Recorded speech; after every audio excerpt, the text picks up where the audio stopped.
وہ اس طرح لڑ رہے ہیں. جو وفاقی وزیر خارجہ جو ہیں جب تحریک انصاف میں شامل ہوئے تھے تو شامل ہونے سے بھی 24 گھنٹے پہلے جو ہیں وہ یہ مشورہ کر رہے تھے کہ مسلم لیگ میں ان کو شامل ہونا ہے یا تحریک انصاف میں شامل ہونا ہے. تو ان کا اچھا مستقبل کہاں پر ہوگا؟ تحریک انصاف میں شامل ہوگا یا مسلم لیگ میں ہوگا؟ تو یہ بھی کوئی عمران خان کی محبت میں تبدیلی کے لیے نہیں آئے تھے. آج ملک میں جو تباہی آئی ہوئی ہے اس کی وجہ بھی یہی ہے کہ انہوں نے جس طرح بان متی کا کنبہ بنایا تھا, یہ بان متی کا کنبہ جو ہے اس قوم کے لیے, اس ملک کے لیے عذاب بن گیا ہے. ٹھیک ہے فہد صاحب, جس طرح سے شاہ محمود قریشی وفاقی وزیر ہیں, کابینہ کے اجلاس میں بھی بیٹھتے ہیں, پریس کانفرنسز بھی کرتے ہیں, عمران خان کے ساتھ بہت سے مواقع پر ساتھ بھی ہوتے ہیں, پھر اس طرح کی شکایات, اس طرح کے تحفظات اگر انہیں تھے تو انہوں نے ذاتی حیثیت میں عمران خان سے کیوں نہیں کیے؟ اگر جہانگیر ترین کو بھی تھے انہوں نے بھی ذاتی حیثیت میں نہیں کیے, یا ایسا بھی ہو سکتا ہے کہ دونوں نے بات کی ہو اور ان کی سنوائی نہ ہوئی ہو اس لیے دونوں میڈیا پر آ گئے؟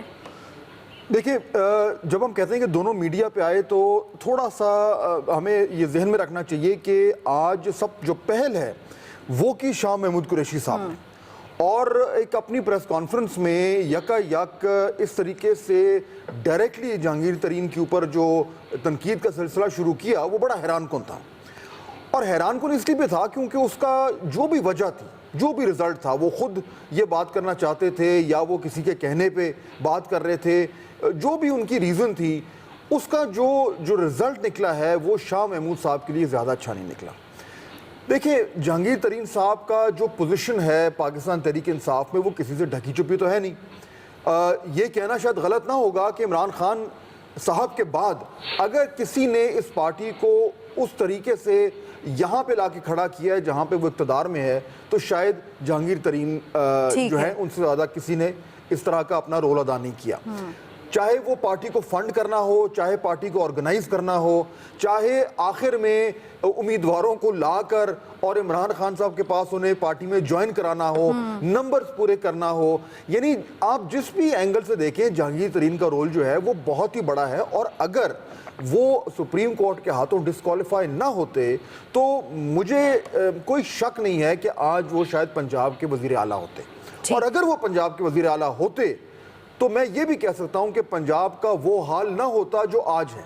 کیونکہ اس ساری جماعت میں جو اس وقت ان کی جو کارکردگی کی وجہ سے جو مسائل کھڑے ہیں, میرے خیال میں اگر کوئی ایسا شخص ہے جو چیزوں کو سمجھتا ہے, جو گورننس کو سمجھتا ہے, جو ایشوز کو سالو کر سکتا ہے, جو ڈوئر ہے, وہ جہانگیر ترین ہے. اور جہانگیر ترین کی ڈسکوالیفیکیشن سے پارٹی کو جتنا بڑا نقصان ہوا ہے شاید اب لوگوں کو احساس ہو رہا ہو. ان تمام چیزوں کو سامنے رکھتے ہوئے شاہ محمود قریشی کو اس وقت اس طرح کی بات کرنے سے ایک عجیب پارٹی کو ٹھیس پہنچا ہے, اور اس کے بعد جو اس کا رد عمل آ رہا ہے وہ زیادہ تر جہانگیر ترین صاحب کے حق میں آ رہا ہے. تو یعنی شاہ محمود صاحب اگر اس سے کچھ حاصل کرنا چاہ رہے تھے, مجھے وہ ان کو وہ رزلٹ ملتا نظر نہیں آیا. میرے خیال میں شاہ محمود قریشی صاحب نے آج ایک بڑی غلطی کی. ٹھیک ہے عامر صاحب, جس طرح سے کہا جا رہا ہے کہ شاہ محمود قریشی نے ایک بڑی غلطی کی ہے, کیا آپ کو بھی لگ رہا ہے کہ یہ اتنا ہی حیران کن ہے جتنا یہ باقی تمام ایکسپرٹس کو بھی حیران کیا اس بات نے؟ کیونکہ جو شاہ محمود قریشی کے تحفظات ہیں وہ تو انہوں نے کھل کر نہیں بتائے, انہوں نے جو جواز بنایا انہوں نے جواز یہ بنایا کہ اپوزیشن اعتراض اٹھاتی ہے. کیا واقعی یہ بات ہے؟ اس کی نا کوئی آپ 2-3 ڈائمنشنز دیکھیں, پھر اس پہ بات ہوتی ہے کہ یہ ہے کیا شاہ محمود قریشی جو لفظوں کو چبا کر بولتے ہیں, کہیں ان کو سیاسی طور پر جہانگیر ترین چبا تو نہیں گئے؟ جو ملتان میں ابھی الیکشن ہوا ہے وہاں صوبائی اسمبلی کا الیکشن انہیں نہ لڑنے دیا ہو انہوں نے, عمران خان پہ وہ حاوی ہوئے ہوں. چونکہ جو پنجاب میں وزارت اعلیٰ کا حال ہے اس کے اوپر یہ بات تو کی جا سکتی ہے نا کہ یہ شاہ محمود کودنے کی کوشش کر رہے تھے اور انہیں ان کے ضلع میں بھی واپس نہیں آنے دیا جہانگیر ترین نے. اور یہ اس بات کی چیخوں کا اظہار ہے جو لاہور میں پریس کانفرنس کی گئی, اور اس کے بدلے میں دیکھیں نا فواد چودھری کے بھائی کی شادی میں JKT گئے ہوئے تھے لیکن شاہ محمود نہیں تھے. یہ گروپنگ ہے. پھر فیصل واوڈا بولے ہیں اور وہ بھی اسی حوالے سے بات کی ہے کہ جب عمران خان صاحب انوائٹ کر رہے ہیں تو ہم انہی کی بات پہ جائیں گے, یعنی پارٹی نے ایک فیصلہ کیا ہے وہ بریفنگ لے رہے ہیں. اس کے قانونی پہلو کی طرف جب جائیں گے تو پھر یہ ہوگا کہ جب نواز شریف وزیر اعظم تھے تو ایک دفعہ اسحاق ڈار اور اسپیشل اسسٹنٹس میں خواجہ ظہیر احمد تھے اور ایک اور تھے جن کو ہائی پاورڈ بورڈ میں بلا لیا گیا, اور سپریم کورٹ نے کہا کہ یہ کس حیثیت میں بیٹھے ہیں, ان کو جب یہ نوٹیفائڈ ممبر نہیں ہیں تو ان کو آپ نے کیوں بلایا ہے؟ حالانکہ وزیر اعظم اپنی معاونت کے لیے اپنے معاون خصوصی اس لیے رکھے ہیں، وزیر رکھے ہیں، اور اس وقت چیئرمین ایف بی آر بیمار تھے یا کیا تھا تو شاکڈار چلے گئے تھے ہائی پاورڈ بورڈ میں، لیکن اس پہ بھی اعتراض کر دیا تھا. تو اعتراض یہ بنتا ہے، لیکن یہ تو اپوزیشن کا بنتا ہے. جیسے مریم اورنگزیب کا حوالہ بھی دیا شاہ محمود نے. پارٹی کے اندر سے جب اس قسم کی آواز آئے تو پھر دوسرا ڈیزائن یہ ہوگا کہ کیا جو اس وقت پورے پاکستان میں قیمتوں کی، جس کے ہم اگلے مرحلے پہ ایک چیز پہ آ رہے ہیں، لیکن جو اس وقت پاکستان میں ڈالر بڑھ رہا ہے، روپیہ گر رہا ہے، جو حالت لوگوں کی ہو رہی ہے، کیا یہ اس سے توجہ ہٹانے کی بھی کوئی کوشش ہے کہ مکس کر کے کوئی لوگوں کو ادھر ڈائیورٹ کر دیا جائے؟ یہ مختلف پہلو ہیں جو لوگ اس پہ سوچ رہے ہیں کہ یہ عمران خان کی گرفت میں کوئی کمی نہیں ہے، لیکن انہوں نے اس معاملے میں کبھی کوئی ایکشن لیا ہی نہیں. یہ الیکشن سے پہلے بھی اسی طرح دونوں لڑتے تھے، الیکشن میں چونکہ وہ تھے نہیں اس دفعہ اور اپنے بیٹے کو بھی وہ مسئلے تک نہیں لے کے آئے، لیکن اس کے باوجود انہوں نے شاہ محمود کو وزارت اعلیٰ سے دور رکھا، اور یہی سب سے بڑی وجہ نظر آ رہی ہے یہ جو اب اختلاف سامنے آیا ہے. ٹھیک ہے لطیف صاحب، آپ کو بھی لگتا ہے کہ آج جو پریس کانفرنس میں باتیں کی گئی ہیں شاہ محمود قریشی صاحب کی جانب سے یہ ایک غلطی کی گئی ہے؟ اگر ان کی بات سنیں تو وہ یہ کہہ رہے ہیں، پارٹی سے ہٹ کر وہ بات کر رہے ہیں کہ میں وہ بات بتانا چاہ رہا ہوں، اس بات کی نشاندہی کر رہا ہوں جو پارٹی کو نقصان پہنچا سکتی ہے. اور سیاست میں دوست تو وہی ہوتا ہے کہ جو نقصان پہنچانے والی چیز ہو اس کی نشاندہی کر رہی ہو. یا پھر دوسری جانب جہانگیر ترین ایسے انسان ہیں کہ جس پر عمران خان صاحب کو اتنا ہی ریلائی کرنا چاہیے. نبیلہ، جہانگیر ترین صاحب جو ہیں، میرا خیال ہے کہ پی ٹی آئی کے اندر اگر کسی کو نقصان پہنچا ہے تو وہ جہانگیر ترین صاحب ہیں. وہ پنجابی میں کہتے ہیں نا کہ وہ پیا جاندہ جے یاریاں دا ڈنگیا. تو جہانگیر ترین صاحب جو ہیں وہ کیونکہ ان کا سیاسی مستقبل تو تاریک ہو چکا ہے، اور لیکن وہ اس میں ان آتے ہیں، عمران خان صاحب ان کو بلا لیتے ہیں اور وہ اپنا رول پلے کر بھی رہے ہیں. تو اس سارے کہانی جو ابھی تک چلی آ رہی ہے، یہ ساری جنوبی پنجاب کی اور پنجاب کی بالادستی کی کہانی ہے جو بہت پہلے سے دونوں شخصیات کے درمیان موجود ہے. اور اس موقع پہ جو انہوں نے یہ بات کہی، میرا خیال ہے کہ شاید وہ شاہ محمود قریشی صاحب بھی متبادل وزیر اعظم کے طور پہ اپنے آپ کو سمجھتے بھی ہیں. کچھ لوگ قیاس رائیاں بھی کرتے ہیں کہ کل کو اگر کوئی ایسی سچویشن پیدا ہو جائے، پارٹی کے اندر پیدا ہو جائے، یا کوئی ایسی بحرانی کیفیت پیدا ہو جائے تو متبادل عمران خان کا کون ہے. تو وہ میرا خیال ہے کہ کچھ لوگوں کی بھی یہ رائے پارٹی کے اندر جو ایک گروپنگ ہے اس میں یہی چیم گوئیاں چلتی ہیں کہ شاید وہ وزارت عظمیٰ کا متبادل اپنے آپ کو سمجھتے بھی ہیں، وزارت اعلیٰ کا تو وہ سمجھتے ہی تھے، پہلے بھی سمجھتے تھے. اب بھی ان کی یہ خواہش ہوگی کہ کوئی ایسا اگر موقع ملتا ہے تو وہ صوبائی اسمبلی کی سیٹ الیکشن لڑ کے تو وہ پنجاب کی وزارت اعلیٰ سنبھال سکے. تو ان کی راہ میں انہیں شاید رکاوٹ نظر آتے ہیں ترین صاحب. تو یہ ایک ایسا دونوں کے درمیان ایک ایسی لڑائی ہے جو میرا خیال ہے کہ ساتھ ساتھ چلے گی. عمران خان کو پہلے بھی ان چیزوں کا پتہ ہے، اور جو ان کا پی ٹی آئی کا اتحاد ہے وہ بھی سب کے سامنے ہے کہ وہ کتنی جو گروپ ہیں وہ آپس میں ایک دوسرے کے ساتھ کتنے مخلص ہیں. چاہے وہ ساؤتھ پنجاب کے ہوں، جو جنوبی پنجاب صوبہ محاذ والے ہیں، وہ تو ایک وقتی طور پہ اقتدار کے لیے اس پارٹی کے اندر شامل ہو گئے. عمران خان کے ساتھ تو ان کی کوئی ہمدردی نہیں ہے. تو اسی طرح اگر شاہ محمود قریشی صاحب کے بھی پولیٹیکل کیریئر کو دیکھیں تو میرا نہیں خیال کہ وہ ذہنی طور پہ یا ایک نظریاتی طور پہ عمران خان کو اپنا رہبر و قائد سمجھتے ہوں گے. تو یہ اقتدار کی ایک چپکلش ہے جس میں انہوں نے اپنا پوائنٹ سکور کیا ہے. اس موقع کے اوپر عمران خان کو ایک بات پہنچائی ہے مسلم لیگ نون کا نام لے کے کہ جناب آپ ان کو کارنر کرے ورنہ آگے جا کے حالات پارٹی کے اندر خراب بھی ہو سکتے ہیں. ٹھیک ہے بریگیڈیئر صاحب، پارٹی کے اندر حالات خراب ہو سکتے ہیں اگر اسی بات کی نشاندہی کی گئی ہے شاہ محمود قریشی کی جانب سے.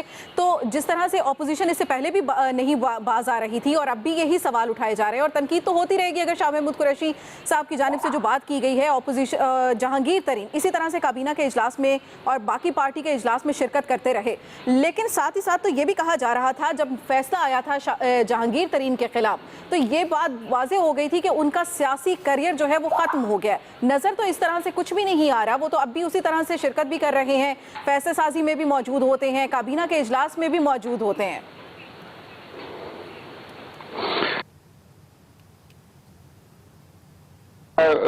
جو یہ نئی پی ٹی آئی ہے، نیو پی ٹی آئی، یہ اس کو تقریباً بنے ہوئے 6-7 سال ہو گئے ہیں.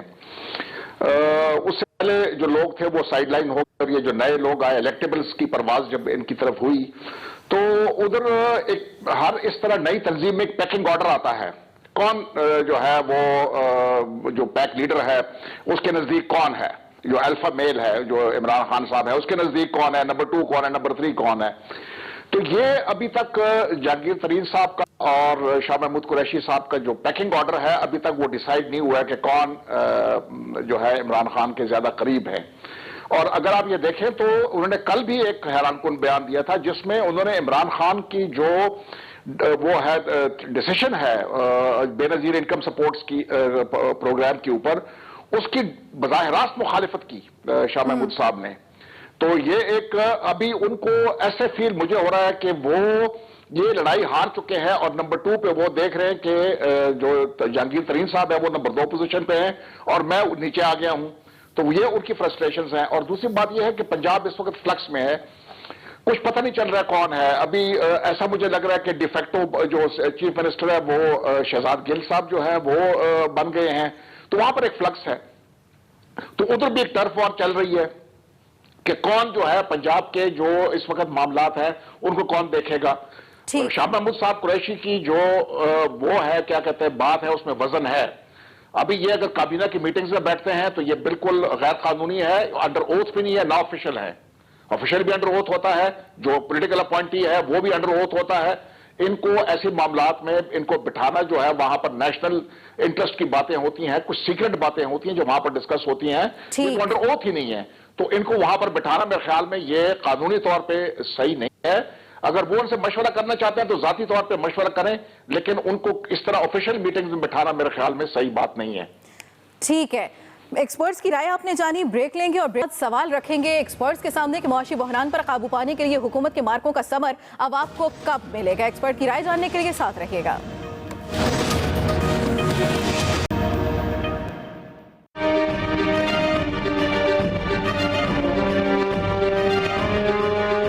بہت پریشانی ہے. پیٹرول ماڑا بندہ 100 روپے کس طرح ایڈجسٹ کر سکتے. 6 روپے اکٹھا بڑھا دیا ہے، جب کمی کرتے ہیں تو 1 روپے کرتے ہیں. کم کرنے کی بجائے یہ زیادہ بڑھاتے جا رہے ہیں. یہ تبدیلی نہیں ہے، یہ ہمارے ساتھ ناانصافی ہو رہی ہے. آگے مہنگائی بڑھتی جا رہی ہے اور مزید انہوں نے پیٹرول بھی مہنگا کر دی. بار بار پیٹرول بڑھا رہے ہیں، اس طرح تنخواہ بھی بار بار بڑھائیں. جتنی تبدیلی ہے نا الٹی جا رہی. چیزوں کی اتنی مہنگائی ہے، عمران خان صاحب کیا کر رہے ہیں؟ کچھ نہیں کر رہے غریبوں کے لیے. اتنی پریشانی ہے نا، گھر کے خرچے ورچے کرنے بڑا مشکل ہو گیا ہے. ہم آگے ہی غریب ہیں، مزید پستے جائیں گے. ہمارے اخراجات آلریڈی بھی کتنے زیادہ ہو چکے ہوئے ہیں. دوست ممالک سے اربوں ڈالرز امداد کے باوجود بھی لڑکھڑاتی پاکستانی معیشت نہ سنبھل سکی. تحریک انصاف کی حکومت ایک طرف تو معاشی بہتری کے دعوے کر رہی ہے تو دوسری طرف وفاق کے دیوالیے پن کا اعتراف کر کے مہنگائی کے مارے عوام کو مزید مشکلات برداشت کرنے کا درس دیتی نظر آ رہی ہے. حکومتی پالیسیوں کے باعث روپے کی مسلسل بے قدری سے ڈالرز تاریخ ساز اضافے کے ساتھ بلندیوں کو چھو رہا ہے. مہنگائی آسمان سے باتیں کر رہی ہے. بجلی اور گیس مزید مہنگی کر دی گئی اور اب پیٹرول بم گرا کر رہی صحیح کسر بھی پوری کر دی گئی. پیٹرولیم مصنوعات مہنگی ہونے سے نہ صرف مہنگائی کا سونامی آئے گا بلکہ کاروبار اور معیشت پر بھی منفی اثرات مرتب ہوں گے. دوسری جانب اپوزیشن جماعت نے پیٹرولیم مصنوعات کی قیمتوں میں اضافے پر شدید احتجاج کرتے ہوئے حکومت سے فوری یو ٹرن کا مطالبہ کر دیا ہے. ایکسپرٹس کے لیے سوال یہ رکھیں گے کہ معاشی بحران پر قابو پانے کے لیے حکومت کے مارکوں کا ثمر عوام کو کب ملے گا. عامر صاحب آپ سے اس کا آغاز کریں گے. کب عوام کو سکھ کا سانس آئے گا؟ جو اقدامات عوام کی فلاح و بہبود کے لیے کیے جا رہے ہیں اس کا ثمر کب ملے گا؟ آپ نے جو ابھی لوگوں کی گفتگو سنائی وہ ہر بندہ جانتا ہے، لیکن بہتر یہ ہوتا کہ آپ عمران خان صاحب کے اور اسد عمر کے وہ بیانات چلاتے جو وہ نواز شریف دور میں دیتے تھے بیان کہ جی کتنا پیٹرول پہ ٹیکس گورنمنٹ کما رہی ہے اور کتنا کھا رہی ہے. اور دھرنے میں انہوں نے کہا، اور پھر اسی دھرنے میں پیٹرول سستا دنیا میں بھی شروع ہوا اور پاکستان میں بھی ہوا. یہاں پاکستان کے عوام کے اوپر ڈبل آ رہی ہے. وہ اس طرح کہ ایک طرف پیٹرولیم کی پرائسز بڑھ رہی ہیں تو دوسری طرف روپے کی قدر مسلسل روزانہ کی بنیاد پہ گرائی جا رہی ہے. یہ دو چند کام ہو جاتا ہے. اور تیسری درخواست اوگرا کو دے دی ہے دونوں گیس کی کمپنیوں نے. تو ہمارے ساتھ کیا بنے گا؟ اور ساتھ وزیر پانی اور بجلی جس کو اب انرجی کا کہتے ہیں عمر ایوب صاحب نے حل یہ نکالا ہے کہ جی ہم 2.5 روپے یونٹ مہنگا کر کے گرمیوں میں گزارا کریں گے. اور بات یہ ہو رہی ہے کہ جی 5 گھنٹے لوڈ شیڈنگ ہوگی. 5 گھنٹے جب سرکار کہتی ہے تو چیک کر لیں اوریجنل دیہاتوں میں جا کے وہ کتنی لوڈ شیڈنگ ہوگی اور ہمیں نئے پاکستان میں کیا ملے گا. ہم کہاں پہنچیں گے کہ آپ پرانوں سے نئے آ رہے تھے, آپ ایک اچھا مستقبل دکھا کے لا رہے تھے, وہ تو تھے ہی کرپٹ, وہ تو تھے ہی بیکار. بھائی آپ تو سہانے خواب ہمیں دکھا رہے تھے مسلسل 5 سال سے کہ یہ چور ہیں, یہ ڈکیت ہیں, یہ صرف اپنے گھر پیسے لے جاتے ہیں, جب روپیہ گرتا ہے تو اتنا اس کے اندر پاکستان $1 میں جب اضافہ ہوتا ہے تو 25 ارب روپے قرض بڑھ جاتا ہے. اور اب وہ جس طریقے سے شرح بڑھ رہی ہے تو وہ 25 سے 30 ارب روپے پہ چلا جائے گا, 40 ارب روپے پہ قرض بڑھ جائے گا آپ کا. آپ نے ہمیں کہا جی ڈیویلیویشن اس لیے کر رہے ہیں کہ ہم ایکسپورٹس یعنی برآمدات بڑھائیں گے. آپ درآمدات کی کمی کر کے یہاں پہ بے روزگاری ایک نئی لا رہے ہیں, اچھے خاصے چلتے ہوئے کاروبار بھی بیٹھیں گے, آپ سے ایکسپورٹس نہیں بڑھ رہی اس طریقے سے, تو بھائی آپ کسی سے مدد لے لو کہ بھائی ہمارے بس کی بات نہیں ہے, 8واں مہینہ ہے, کتنی چیزیں لوگوں کی نکلوانی ہے, یہ سوچنے کی بات ہے. عمران خان صاحب بار بار پبلک کی بات کرتے ہیں, ہم بھی چاہتے ہیں کہ یہ کامیاب ہوں, یہ وزیر اعظم ہیں, حکومت آئی ہے, لیکن جس طریقے سے لوگوں کے کس کے بل نکال رہے ہیں اس طرح تو کام نہیں چلے گا. آپ کا ابھی دیکھ ہماری سکرین پہ ٹکر چل رہا تھا کہ مہنگائی 2008 اور 13 سے کم ہے. آپ کسی ایک مہینے کو چن کے کہہ دیں, مجموعی طور پہ بتائیں کہ بھئی 8 مہینے میں آپ کہاں پہ آئے, آپ جو پچھلے تھے میں بار بار نہیں دہراؤں گا کہ آپ نے ان کو کیا القابات دیے. تو اب آپ کے لیے ہم کیا کہیں کہ آپ نے کیا ایسا کیا ہے. میڈیا کے اوپر فیصل صاحب پہلے پچھلی دفعہ کہہ چکے کہ جو کریک ڈاؤن ہوا, عمران خان صاحب سے ملاقات ہوئی, انہوں نے صاف کہا کہ برطانیہ میں بھی ہزاروں لوگ نکالے جاتے ہیں جب فیکٹریاں بند ہوتی ہیں تو میڈیا اسے بھی قربانی دے, ہو رہی ہے جی قربانی. آپ یہ بتائیں کہ آپ معیشت کے نام پہ کب تک, یہ پہلے کہتے تھے 6 مہینے ویٹ کر لیں, کتنے مہینے اور ویٹ کر لیں, آپ کوئی بات تاریخ بتا دیں. لیکن چونکہ اوپر سے پیسے آ رہے ہیں, نیچے سے ایک چھلنی لگی ہوئی ہے, مسلسل نکل رہے ہیں, آپ کا استحکام نہیں آ رہا. آپ کہہ رہے ہیں آئی ایم ایف کی ہم کوئی شرط نہیں مان رہے, ہر شرط آپ مانی جا رہے ہیں. ٹھیک ہے بریگیڈیئر صاحب, جس طرح سے عامر صاحب نے بھی یہ یاد دہانی کرائی ہے کہ عمران خان کے اور اسد عمر کے پرانے جو بیانات ہیں کہ جس طرح سے وہ پیٹرول پرائسز پر بات کیا کرتے تھے, وہ آپ کو یاد ہیں, وہ مجھے یاد ہیں, وہ عوام کو یاد ہیں. اسد عمر صاحب کیوں بھول گئے ہیں؟ وہ تو یہ کہہ رہے ہیں کہ ایک بھی میرا ٹویٹ, میرا ایک بھی بیان نکال کر دکھا دیں. ساتھ ہی ساتھ وہ یہ کہہ رہے ہیں کہ جب پچھلی سابقہ دور حکومت میں پیٹرول سستا ہو رہا تھا اور یہ بڑھا رہے تھے, ہم بھی وہی کر رہے ہیں کہ ہم پیٹرول بڑھ رہا ہے تو بڑھا رہے ہیں. کہ یہ اگر معیشت جو کمزور تھی, اگر یہ کہتے ہیں اور یہ بات ان کی صحیح ہے, اگر اس کو ہم صحیح مان لیتے ہیں تو چلیں ٹھیک ہے, ابھی ہمارے پہ کوئی سختی آئی ہے, ہمیں برداشت کر لینی چاہیے. لیکن میں تو سمت کو دیکھ رہا ہوں کہ اس وقت ہماری سمت کدھر ہے. اس سمت مجھے نظر نہیں آ رہی ہے کہ ہم بہتری کی طرف جا رہے ہیں, ہم اور مہنگائی کی طرف جا رہے ہیں. اگر آپ نے جیسے بھی بجلی کی بات کی, آگے گیس کے اوپر ابھی مزید مطلب ہے کہ ہم 40,000 روپے کے بل دے چکے ہیں. میں ذاتی طور پہ 40,000 روپے کا بل, جو میں 5,000 دیتا تھا, ابھی 40,000 روپے کا بل دیا میں نے. تو یہ ابھی کتنا بڑھائیں گے اس کو, 60-70 ہزار کریں گے تو یہ برداشت سے باہر ہو جائے گا. یہ تو عجیب قسم کی سچویشن کی طرف ہم جا رہے ہیں. ابھی کہتے ہیں 5 گھنٹے کی لوڈ شیڈنگ ہوگی. یہ 5 گھنٹے پچھلے سال جو دوسری حکومت اس میں تو کوئی لوڈ شیڈنگ ہم نے نہیں دیکھی, بالکل ٹھیک ٹھاک معاملات چل رہے تھے. یہ جتنا مرضی باہر سے پیسہ لے رہے ہیں, جب تک یہ نیچے جو یہ کھو ہے جس کے اندر باٹم لیس پٹ جو ہے نا, اس کا کوئی وہ نہیں ہے. اس کے اندر آپ جتنے مرضی بلینز آف ڈالر ڈالتے جائیں گے وہ نیچے غائب ہوتے جائیں گے. جب تک آپ اپنے جو لاسز ہے نا, آپ اس کو کنٹرول نہیں کریں. آپ الیکٹرسٹی کا جو چوری آپ بتا دیں چوری ہوتی ہے, آپ نے چوری کے لیے کیا کیا. گیس چوری ہوتی ہے, گیس چوری کے لیے کیا کیا. اسٹیل ملز پیسہ کھا رہی ہے, اربوں روپے کھا رہی ہے مہینے کی, آپ نے اس کے لیے کیا کیا. پی آئی اے اربوں روپے کھا رہی ہے, آپ نے اس کے لیے کیا کیا. تو انہوں نے ابھی تک کوئی نہ ریفارمز لے کے آئے ہیں, نہ ہمیں بتا رہے ہیں کہ آگے کب سچویشن. پہلے انہوں نے کہا تھا 3 مہینے کے اندر ہم جو ہے 90 ڈیز کے اندر ہم جو ہے پتہ یہ 100 ڈیز کے اندر ہم آپ کو جنت میں لے جائیں گے.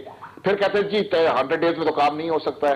ابھی ان کو 8 مہینے ہو گئے, تو مطلب ہے کہ ابھی ہمیں بتا دینا چاہیے کہ ہم نے کیا کرنا ہے, کس طرف جا رہے ہیں, اور یہ معیشت کدھر جا کے سٹیبلائز ہوگی. کم از کم بتا دیں 2 سال میں ہوگی سٹیبلائز, تو چلے ہم 2 سال انتظار کر لیتے ہیں. بالکل. لیکن اس وقت بالکل نااہلی ہے اور ان کو کچھ سمجھ نہیں پتہ چل رہا ہے کہ ہم کدھر جا رہے ہیں. اس وقت ایک سچویشن جو ہے وہ بالکل ہی کنفیوزنگ ہے. ٹھیک ہے فاض صاحب, جب سابقہ دور حکومت میں اس طرح سے پرائسز بڑھتی تھیں تو یہ جو اس وقت حکومت میں بیٹھے ہوئے ہیں, اس وقت جو کرتا دھرتا ہیں, یہ احتجاج کیا کرتے تھے اور آواز لگایا کرتے تھے کہ عوام کا معاشی قتل بند کرو, یہ عوام کا معاشی قتل ہے. اب جب آپ معاشی قتل کر رہے ہیں اور اپوزیشن کی جانب سے اب آپ کو یہ ساری باتیں سننے کو مل رہی ہیں, تو آپ اس چیز سے باور ہیں, آپ کو معلوم ہے کہ کس طرح سے یہ سب کچھ ہوتا ہے, پھر کب تک یہ معاشی قتل ہوتا رہے گا؟ دیکھیں نبیلہ, یہی اصل سوال ہے کہ یہ کب تک ہوگا. اور یہ سوال جڑا ہوا ہے ایک اور بڑے اہم سوال سے, وہ یہ کہ اگر ہم یہ کڑوی گولی لے رہے ہیں یا ہمیں کڑوی گولی دی جا رہی ہے, تو کیا اس کڑوی گولی کھانے سے جو بیماری ہے، جو مرض ہے، اس کا علاج ہو جائے گا؟ اگر تو اس کا جواب ہے کہ ہاں جی ہو جائے گا اور اس طریقے سے ہوگا، تو پھر عوام شاید کڑوی گولی کھا لے. لیکن اس وقت تو حالات کچھ ایسے ہیں کہ کڑوی گولی بھی دی جا رہی ہے. یہ بھی کہا جا رہا ہے کہ اگلے 3 4 5 مہینے میں اور کڑوی گولیاں آ رہی ہیں اور اس کے بعد حالات بہتر ہوں گے. لیکن یہ نہیں بتایا جا رہا کہ وہ حالات بہتر کیسے ہوں گے. IMF کے پاس ہم جانے والے ہیں، اس کا مطلب یہ ہے کہ روپے کی قدر مزید کم ہوگی، بجلی گیس کے بل جو ہیں وہ زیادہ بڑھیں گے، گروتھ ریٹ ہمارا آلریڈی کم ہو رہا ہے، انٹرسٹ ریٹ بڑھا دیا گیا ہے جس کی وجہ سے اکانومی سلو ڈاؤن ہو رہی ہے، اور ریوائز کر کے ریٹ اب جو گروتھ ریٹ ہے 3.5% کر دیا گیا ہے. معاملہ یہ ہے کہ یہ تمام فیکٹس اینڈ فگرز ہیں نبیلہ.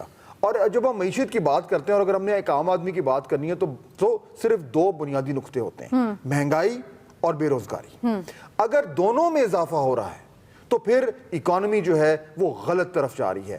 اگر جس طرح بریگیڈیئر صاحب نے بالکل درست کہا، اس وقت حکومت اگر ہمیں یہ بتا دے کہ جناب بے روزگاری اور مہنگائی دونوں میں اضافہ ہوگا 6 مہینے کے لیے، 8 مہینے کے لیے، 10 مہینے کے لیے، سال کے لیے، لیکن اس اسنا میں ہم جو ریفارمز کریں گے، ہم اپنے اداروں کو ٹھیک کریں گے، ہم اپنی لیکیجز بند کریں گے، اس کے نتیجے میں 1 سال بعد، 1.5 سال بعد، 2 سال بعد حالات اس طریقے سے بہتر ہوں گے اور بے روزگاری بھی کم ہوگی اور مہنگائی بھی کم ہوگی.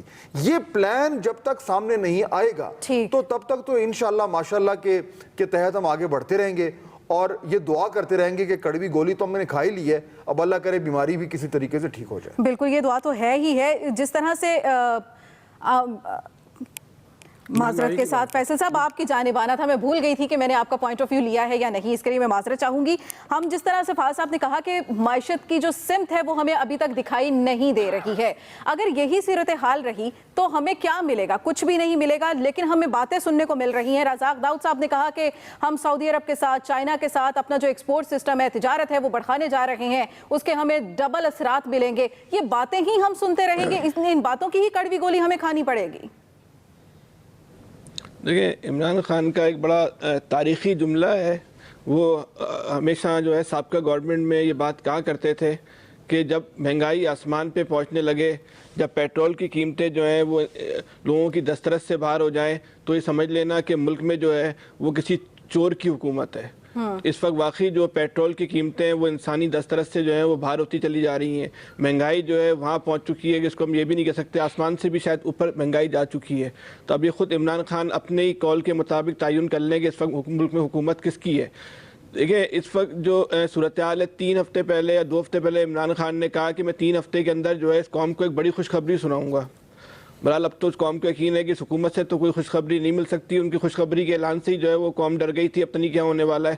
وہی قوم کی توقعات کے عین مطابق جو ہے یہ جو ہے پیٹرول بم کا یہ دھماکہ ہو گیا اور پیٹرول کی قیمتوں میں اضافہ ہو گیا. دیکھیے، بنیادی طور پہ بالکل اب ایک چیز واضح ہوتی چلی جا رہی ہے کہ اس حکومت میں جو ویژن کی کمی ہے اور سم کی کمی ہے وہ تو اپنی جگہ ہے ہی ہے، لیکن خود عمران خان بھی جو ہے وہ بیوروکریسی کے ہاتھوں، جو تحریک انصاف کی جو نااہل ترین ٹیم ہے ان کے ہاتھوں جو ہے وہ یرغمال بن چکے ہیں. اب کراچی کے دورے کی آپ مثال لیں کہ کراچی کے دورے میں جس پارک کا 12 سال پہلے افتتاح ہوا تھا، وہ پارک جو ہے بالکل عوام کے لیے کھلا ہوا تھا. 12 سال کے بعد اس پارک کا عمران خان سے دوبارہ افتتاح کروا دیا گیا، اور وہ اتنے معصوم ہمارے سادہ وزیر اعظم ہیں، انہوں نے افتتاح بھی کر دیا اور کہا کہ بڑا زبردست پارک بنا ہے، اس کو اپنی حکومت کا کارنامہ بھی قرار دے دیا.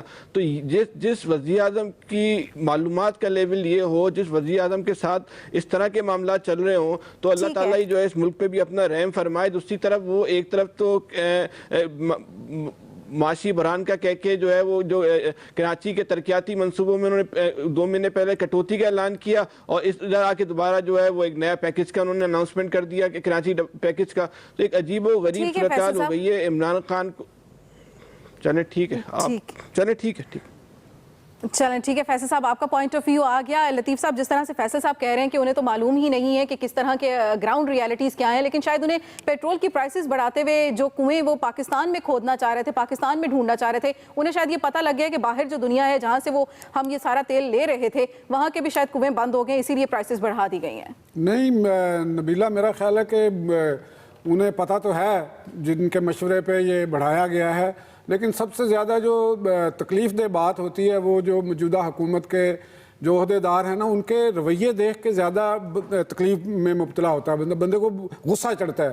جیسے آج وہ ان کے سندھ کے گورنر صاحب تھے, انہوں نے کالا چشمہ لگایا ہوا, ایک وہ کارٹون کٹ انہوں نے وہ داڑھی بنا لی جیسے WWE کے وہ کوئی ریسلر ہوتے ہیں. تو اسی طرح کوئی ان کی خاتون منسٹر انہوں نے کہہ دیا کہ برف باری اس لیے ہوئی کہ اوپر نیک حکمران ہے. تو یہ ایک غیر سنجیدہ رویہ جو ہے نا یہ بڑی تکلیف دہ ایک ملک کے لیے صورتحال بن گئی ہے. جہاں تک پیٹرول کے معاملات کی بات ہے, آپ میڈیسن لینے چلے جائیں, خدا کی قسم اب تو گھر جاتے ہوئے ڈر لگتا ہے کہ کہیں گھر پہنچے تو بیگم نے گھر والوں نے کہنا ہے کہ جی فلاں چیز آپ کے لیے کہا تھا وہ لے کے کیوں نہیں آئے, تو انہیں کیا بتایا کہ جی آج ان کے ریٹ بڑھ چکے ہیں.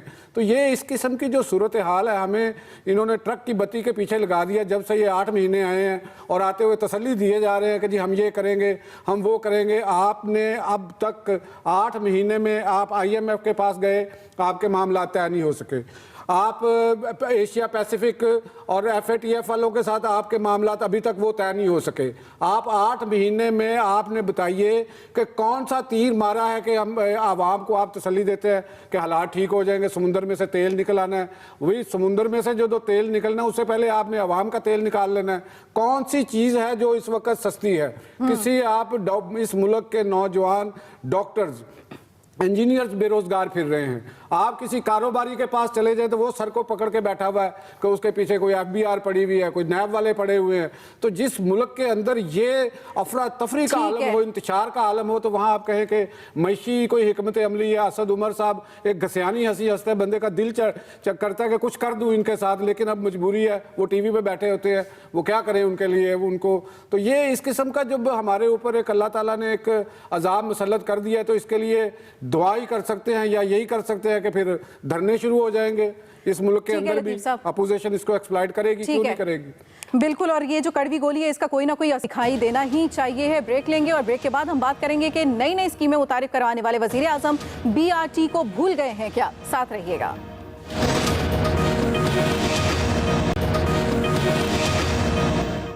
ویلکم بیک ناظرین. وزیر اعظم نے سندھ کے حالیہ دورے کے دوران اتحادیوں کے مطالبے پر بے نظیر انکم سپورٹ پروگرام کا نام تبدیل کرنے کا فیصلہ کیا.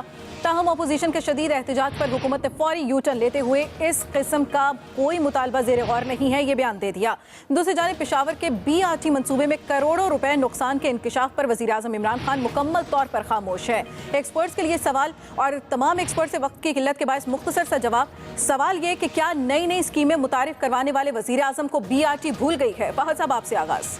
دیکھیں بظاہر تو یہی لگتا ہے کہ بھول گئی ہے کیونکہ اس پروجیکٹ میں اتنی زیادہ گڑبڑ ہو چکی ہے اور جو KP کی گورنمنٹ ہے وہ اس کو اتنا مس مینج کر رہی ہے کہ یہ ایک بہت بڑا ڈیزاسٹر بنتا جا رہا ہے.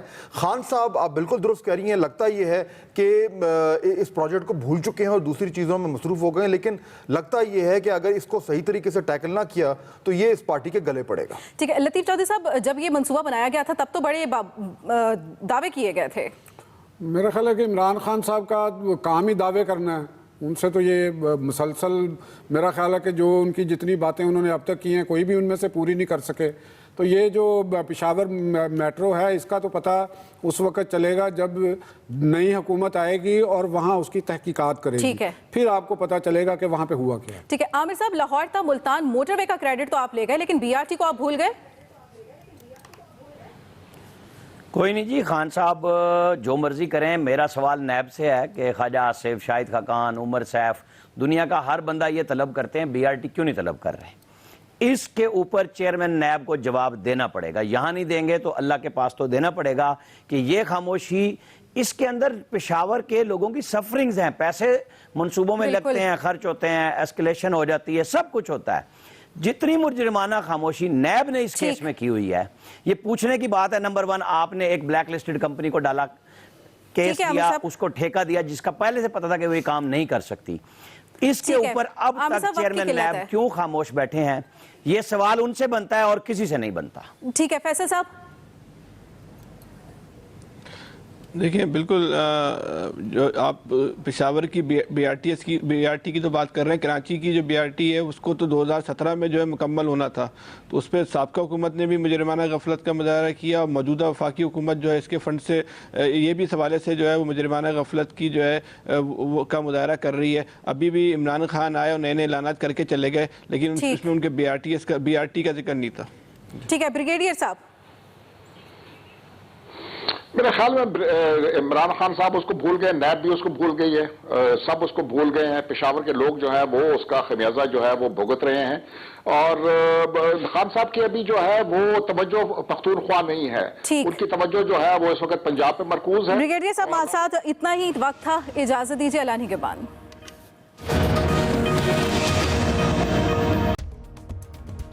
السلام علیکم, میں ہوں نبیلہ سندھو. اپنا پسندیدہ شو دیکھنے کے لیے ہمارا چینل سبسکرائب کریں اور بر وقت معلومات کے لیے بیل آئیکن پریس کریں.